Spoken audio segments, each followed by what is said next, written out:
గురించి ప్రస్తుతం దేశవ్యాప్తంగా చర్చ జరుగుతోంది. బెంగళూరులోని ఏజీపురాలో నిర్మించిన ఈ 108 అడుగుల ఏకశిల విష్ణుమూర్తి విగ్రహం ప్రపంచంలోనే అత్యంత ఎత్తైన విశ్వరూపం విగ్రహంగా గుర్తింపు పొందుతోంది. ఈ భారీ విగ్రహాన్ని 420 టన్నుల బండరాయితో తమిళనాడులోని తిరువణ్ణామలై నుంచి తీసుకొచ్చారు. 240 చక్రాల భారీ ట్రక్కుపై ఆ రాయిని బెంగళూరుకు తరలించటానికి దాదాపు 6 నెలలు పట్టింది. ఈ ప్రాజెక్టు వెనుక ఉన్న వ్యక్తి రిటైర్డ్ ప్రభుత్వ వైద్యుడు డాక్టర్ బి సదానంద్. 2010లో ప్రారంభమైన ఈ ప్రాజెక్టుకు మొత్తం సుమారు 2.60 కోట్ల రూపాయల వ్యయమైంది. ఈ విగ్రహం ప్రత్యేకత ఏమిటంటే ఇది సాధారణ మహావిష్ణు రూపం కాకుండా శివ కేశవ స్వరూపంగా రూపొందించారు. ఇందులో మహావిష్ణు, శివుడు, బ్రహ్మ, స్కందుడు, వినాయకుడు, నరసింహుడు, ఆంజనేయుడు, గరుడు వంటి అనేక దైవ స్వరూపాలను ఒకే రూపంలో ప్రతిబింబించారు. ఈ ప్రాజెక్టును Kodanda Ramaswamy temple charitable trust పర్యవేక్షించింది.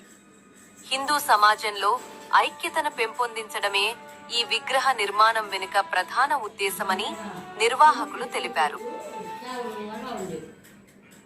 విశ్వరూపం విగ్రహం గురించి ప్రస్తుతం దేశవ్యాప్తంగా చర్చ జరుగుతోంది.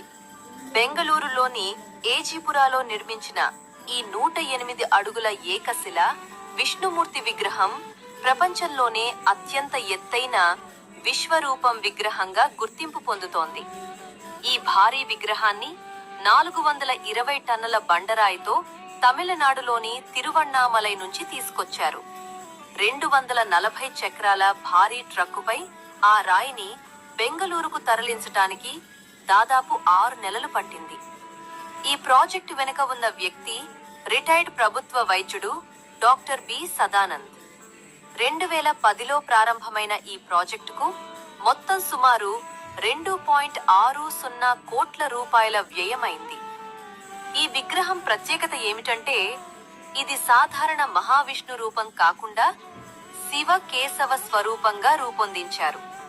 ఇందులో మహావిష్ణు, శివుడు, బ్రహ్మ, స్కందుడు, వినాయకుడు, నరసింహుడు, ఆంజనేయుడు, గరుడు వంటి అనేక దైవ స్వరూపాలను ఒకే రూపంలో ప్రతిబింబించారు.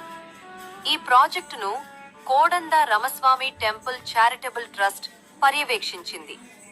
హిందూ సమాజ ఐక్యతను పెంపొందించడమే ఈ విగ్రహ నిర్మాణం వెనుక ప్రధాన ఉద్దేశమని